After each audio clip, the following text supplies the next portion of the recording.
Maqaakee guddaatu na eege gooftaa koo siitu jennaan anoo har'a ga'ooma koo. Maqaakee guddaatu na eege gooftaa koo siitu jennaan anoo har'a ga'ooma koo.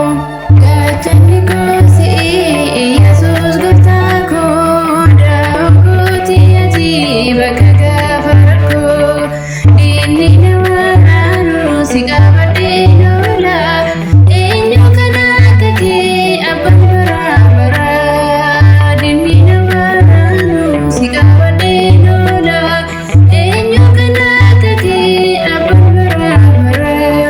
Gaachanni koo si'i Yesuus gooftaa koo daa'oo kooti ati bakka gaafa rakkoo diinni na waraanu si qabadhee lola eenyu kan akka kee abbaan baraa baraa diinni na waraanu si qabadhee lola eenyu kan akka kee abbaan baraa baraa.